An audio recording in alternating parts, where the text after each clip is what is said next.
이번 주택 공급 확대 발표는 일단 대기 수요를 안정시키는 효과가 있을 것이라는 평가가 나오고 있습니다. 하지만 실현 가능성을 위해서는 무엇보다 추진 속도가 중요하고요. 정비 사업 지역의 참여 여부가 관건이라는 분석이 나오고 있습니다. 김현우 기자가 전해드립니다.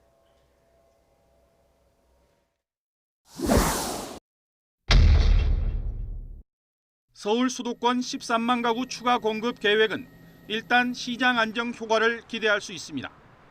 집값은 끝을 모르고 오르는데 공급 부족 우려까지 더해져 젊은 층, 특히 무주택자를 중심으로 일단 사고 보자는 심리가 작용한 상황. 이 때문에 이번 공급 대책은 무주택 실수요자들의 분양 시장에 대한 기대감을 높일 것으로 전망됩니다. 서울 도심과 수도권 3기 신도시 등에서 공급량을 최대한 늘리겠다는 보관이어서 조급하게 매수에 나섰던 무주택 수요층들이 일시적으로 관망세로 돌아서는데 일조할 수 있을 것으로 예상합니다. 하지만 문제는 공급 속도입니다.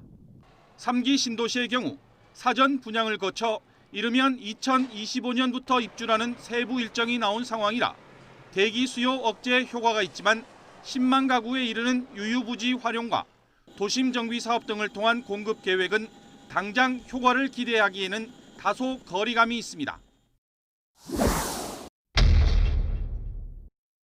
서울 재건축 단지, 특히 강남권을 중심으로 50층까지 올리는 방안은 일단 정비 사업의 호재로 작용할 수 있는 계기는 마련한 셈입니다. 하지만 늘어난 용적률 상향에 따른 이익의 절반 이상은 기부 체납으로 환수하는 등 실제 재건축을 통한 기대 수익률이 10% 수준에 불과해 조합의 참여 여부가 불투명합니다. 또 용적률 상향에 따른 초고층 아파트 난립으로 조망권 등 기존 아파트와의 갈등도 우려되는 부분입니다. 특히 재건축 안전진단 강화와 분양가 상한제 등 이미 정비사업 규제가 강화된 상황에서 어느 정도 추진 동력을 확보할지도 미지수입니다. 규제 중심의 재건축의 큰 전환으로 풀이되고요. 다만 조합들이 공공재건축에 어느 정도 적극적으로 참여에 따라서 활성화의 관건이 될 것으로 예상이 됩니다.